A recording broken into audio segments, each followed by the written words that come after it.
জয় নিতাই। সমবেত আজকের এই পবিত্র হরিবাসরে উপনীত আমার কৃষ্ণ অনুরাগী ভক্তমণ্ডলী এবং উপস্থিত আমার ভক্তিমতী মা এবং বোনেরা, ভগবানের অপ্রাকৃত অনন্ত কৃষ্ণ কথামৃত পরিবেশন করার পূর্বে আমি বাঁকুড়া জেলার শালতোড়া থেকে আগত অতি সামান্য একজন কীর্তন গায়ক সব্যসাচী চ্যাটার্জি এবং আমার ক্ষুদ্র কীর্তন সম্প্রদায়ের পক্ষ থেকে উপস্থিত সকল কৃষ্ণ ভক্তের শ্রীপাদ পদ্মে রইল অনন্ত কোটি দণ্ডবত প্রণাম। সংসারে যার ধন আছে তাকে বলে ধনী, যার মান আছে তাকে বলে মানী, যার জ্ঞান আছে তাকে বলে জ্ঞানী, যার পাণ্ডিত্য আছে তাকে বলে পণ্ডিত। ঠিক তেমনি যার অন্তরে শুদ্ধ প্রেম ভক্তি আছে সে হলো ভক্ত। জ্ঞান থাকলে জ্ঞানী হওয়া যায়, মান থাকলে মানী হওয়া যায়, ধন থাকলে ধনী হওয়া যায়, পাণ্ডিত্য থাকলে পণ্ডিত হওয়া যায়, তেমনি ভক্তি থাকলে ভক্ত হওয়া যায়। আপনি 18টি পুরাণ পড়ুন, আপনি 4টি বেদ পড়ুন, আপনি 6টি দর্শন পড়ুন, আপনি সাধুসঙ্গ করুন, সব কিছু থেকে একটা জিনিসের প্রতি আপনার শিক্ষা হয়ে যাবে যে ভক্তি যার একমাত্র ভগবান তার।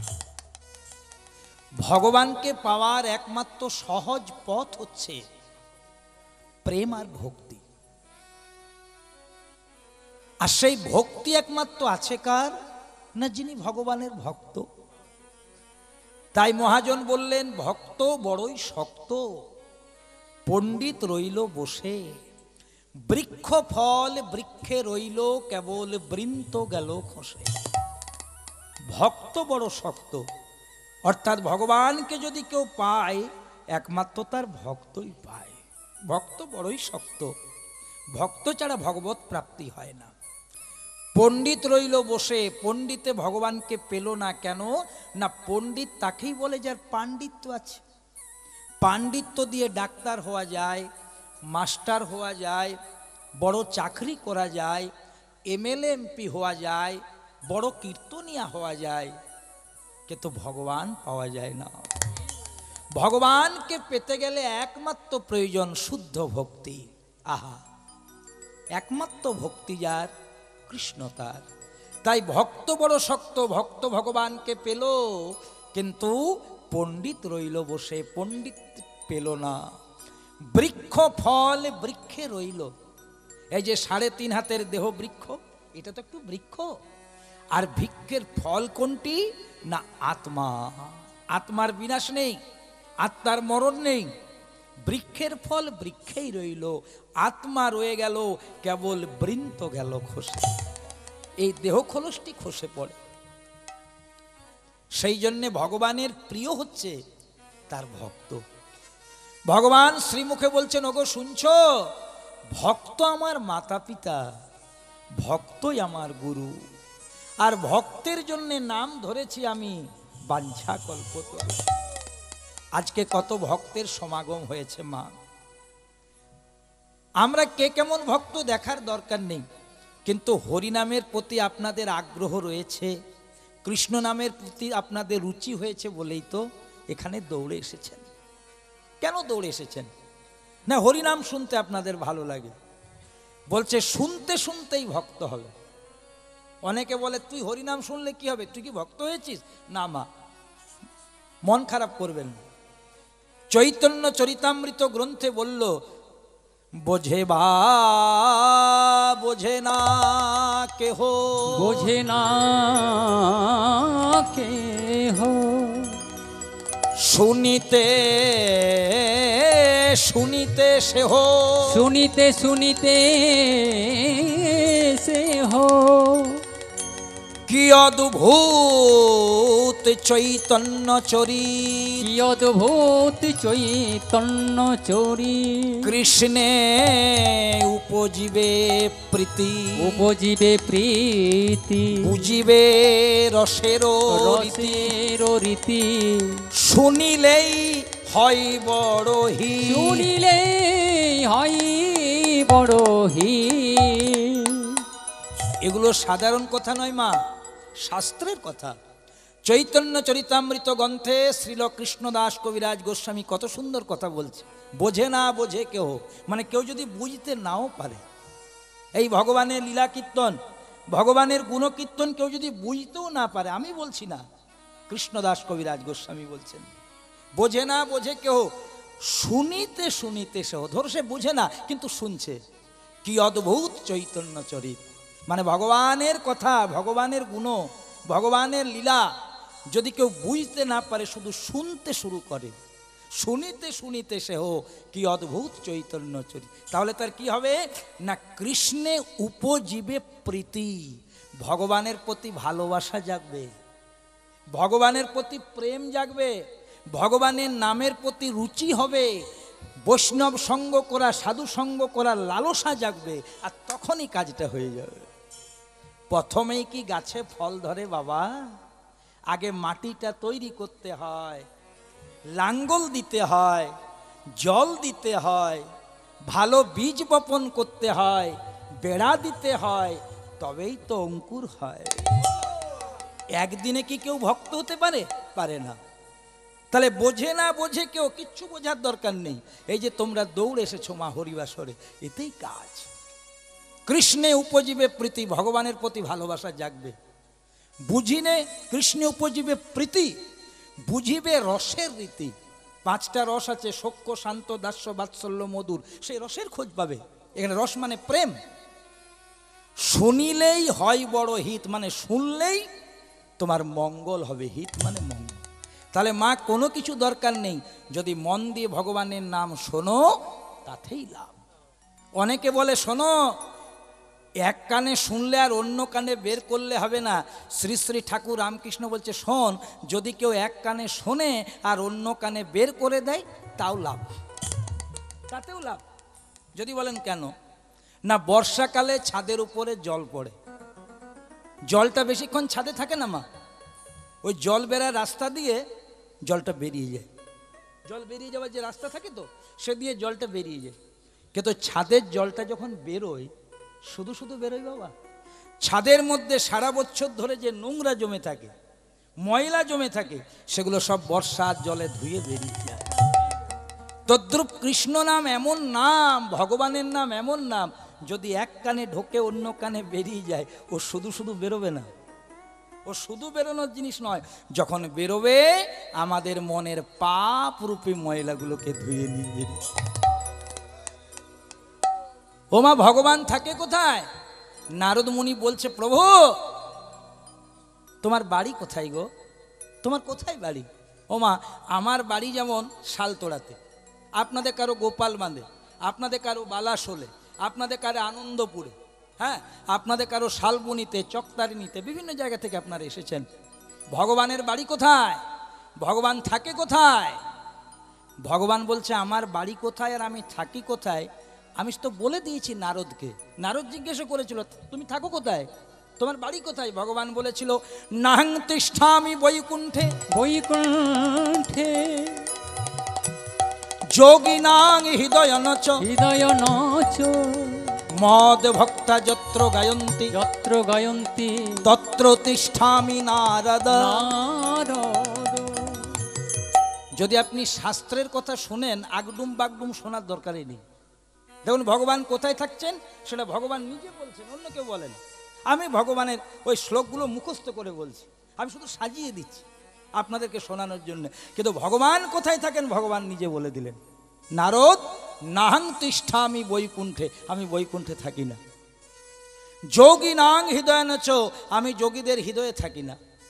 মদ ভক্তা যত্র গায়ন্তী, আমার ভক্তরা যেখানে দুটি হাত তুলে আমার নাম কীর্তন করে, তত্র তিষ্ঠামি নারদ। নারদ, আমি সেখানেই থাকি। তাহলে কত সহজ কথা মা, যে যেখানে আমার নাম সেই জায়গাটিতে আমার পূর্ণ অধিষ্ঠান, সেটাই আমার বাড়ি, সেটাই আমার বাসস্থান। নারদ বলছে, প্রভু তুমি যদি বৈকুণ্ঠে থাকো না, তাহলে তোমাকে বৈকুণ্ঠপতি নারায়ণ বলে কেন? হ্যাঁ, তুমি যদি যোগীদের হৃদয়ে থাকো না, তাহলে হিমালয়ে বসে বসে যোগীরা যোগ করে কেন? ভগবান বলছে, নারদ তুমি ছেড়ে দেওয়ার পাত্র নয়, তুমি খোঁচা দেবেই। তাহলে খোঁচা যখন দিয়েছো, উত্তরটা শোনো। বলছে, শোনো, আমি বৈকুণ্ঠেও থাকি, আমি যোগীদের হৃদয়েও থাকি, কিন্তু যখন আমার ভক্তরা দুটি হাত তুলে নয়ন জলে বুক ভাসিয়ে হা কৃষ্ণ বলে আমায় ডাকে, তখন আমি আর কোথাও থাকি না। আমি বৈকুণ্ঠেও থাকি, আমি যোগীদের হৃদয়ে থাকি, কিন্তু যখন কোনো ভক্তরা দুটি হাত তুলে নয়ন জলে বুক ভাসিয়ে আমার নাম কীর্তনটা করে, সেই সময়টা আমি সেই জায়গাটার মধ্যে পুরোপুরি বসবাস করি। তাহলে মায়েরা, যদি এখানে আমরা এক মনে কীর্তন শুনতে পারি, তাহলে ভগবান এখানে বাস করে। এই জন্যে না, কীর্তনে শাস্ত্রের কথা বাদ দিয়ে আন কথা বলতে নেই। হ্যাঁ বাবা, যেখানে ভগবান আছেন সেখানে যদি আমি আমার বাড়ির কথা বলি, আমার ছেলে এই, আমার মেয়ে এই, আপনি বলবেন এগুলো শুনতে কি আপনাকে ডেকেছি? আপনাকে যদি ভগবানের নাম শুনতেছে। হ্যাঁ, তাহলে যতক্ষণ কীর্তন হয়, ওই জন্য কোনোদিন অশাস্ত্রীয় কথা বলতে নেই। তুমি যতটুকু জানো তার সঠিক আলোচনা করো, আর সেইটা যদি মন দিয়ে শ্রবণ করেন, তবেই তো বড় হিত হবে মা, তবেই তো মঙ্গল হবে। আর সেই জায়গা থেকে যদি সরে যান, তাহলে মঙ্গল হবে না। তাহলে ভগবান বলে দিলেন, যেখানেই আমার নাম সেই জায়গাটিতে আমার পূর্ণ অধিষ্ঠান।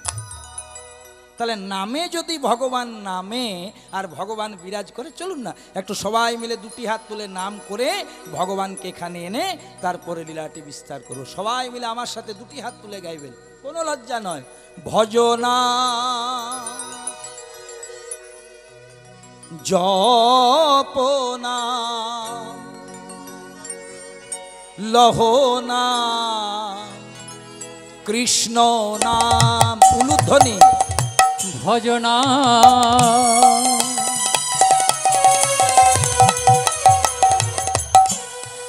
জপনা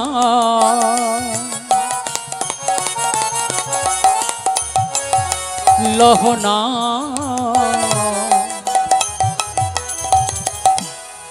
কৃষ্ণ নাম। ভজনাম জপনা লহনা কৃষ্ণ নাম। ভজনাম জপনা লহনা কৃষ্ণ নাম। সবাই বদনে ভরে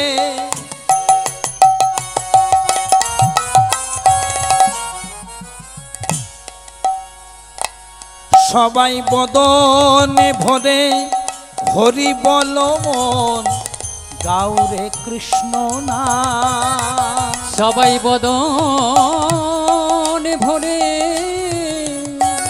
নিতাই গৌর হরি হরি ও।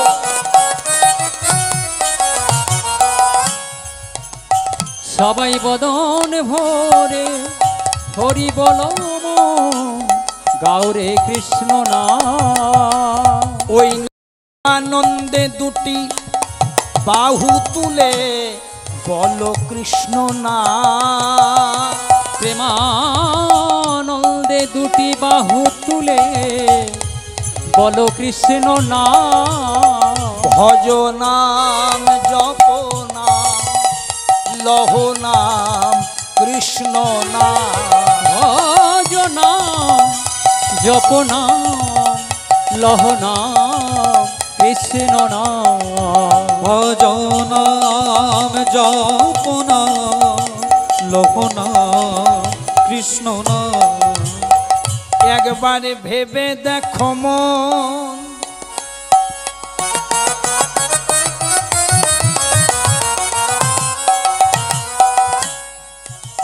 একবারে ভেবে দেখো মন, কেউ কারো নয় বল কৃষ্ণ নাম। একবারে ভেবে দেখো মন,